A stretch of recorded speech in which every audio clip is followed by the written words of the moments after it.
Get ready for dictation, please. 5 seconds. Start.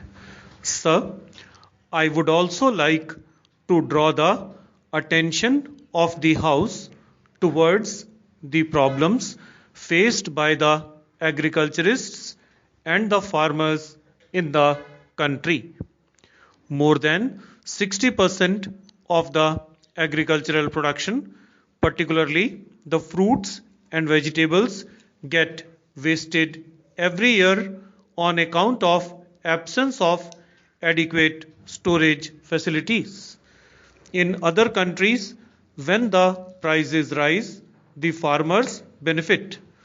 But it is unfortunate that in India, this is not the case. When prices rise, the farmers do not benefit. Moreover, because the minimum support prices are very low, the farmers are in a very terrible state. We expect that the government adopt certain fundamental reforms so that the storage facilities are developed and also our farmers do not give up farming and their subsequent generations are willing to continue with farming and the agricultural profession of the family. There has also been much uproar about the hike in rail fares. However, I wish to draw the attention of the House to the fact that in February 2014, the loss to the Indian Railways was rupees 30,000 crores. So the increase in the rail fares had to be effected in the first week of May, even before the election results had come. The present government has only implemented the leftover decisions of the past government. This unpopular decision had to be taken in the national interest.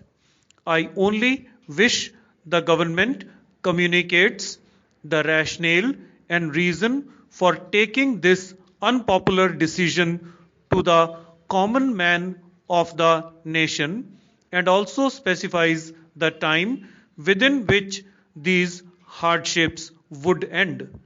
Many of the speakers have also spoken about the petroleum price hike which is being linked with the global market, and this is the practice that was adopted in the UPA regime.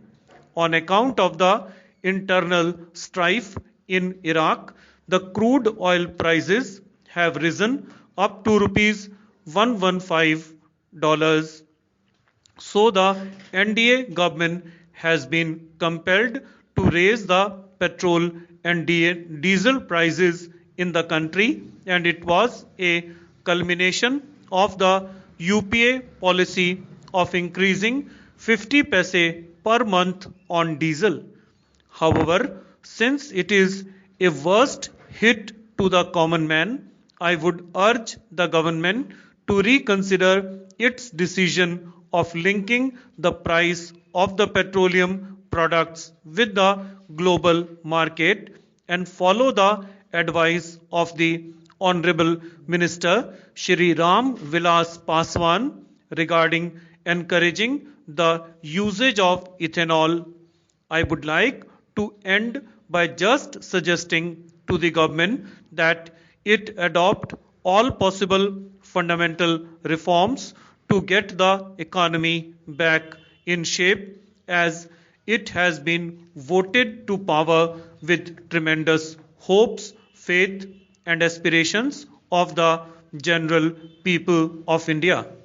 Sir, for a government that rode to power on the back of widespread dissatisfaction among people over runaway prices, especially food commodities, the rising cost of onion and potatoes has posed a major challenge now.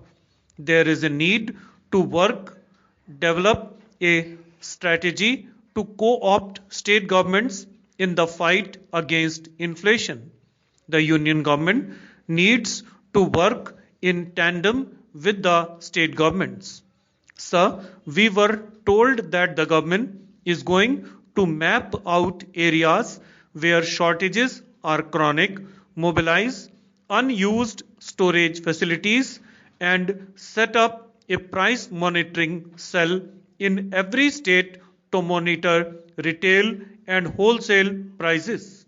But the need today is to incentivize the creation of cold storage. Perhaps tomorrow, when the budget comes, we will hear some of it, and creation of an efficient supply chain from farm to thali or table, as it would eliminate or cut down wastage of essential items and increase availability significantly. The previous government had a scheme whereby they had delineated a number of districts in which they incentivized intensive cultivation of pulses. When demand for pulses is increasing, it is necessary to increase the cultivation of pulses. Farmers' interest also needs to be protected. Today, the problem of inflation is not only that of potatoes and onions. It is inflation of food items that has created havoc in the kitchen. Therefore, my suggestion would be to take a five-pronged strategy. Firstly, tackle cereal inflation. Rice is a major crop.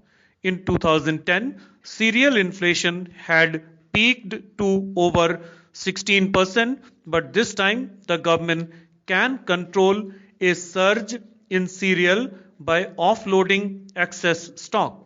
Secondly, tackle pulses inflation. In the last fiscal, 32% of pulses were produced during the Kharif season.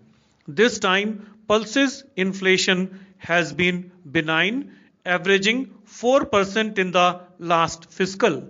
However, things will change if monsoon fails, but it can be controlled by proactively importing pulses to offset lower supply. Current imports equal to 21% of total production of pulses. Third, I have two more suggestions to make tackle oilseed inflation. Nearly three-fourths of the oilseeds are produced in Kharif season. Soybean accounts for half of all Kharif oilseeds production. Only a quarter of the oilseeds grow in areas that are irrigated. Do you have any other alternative than import, which went up to 53% in 2010 when the monsoon had failed?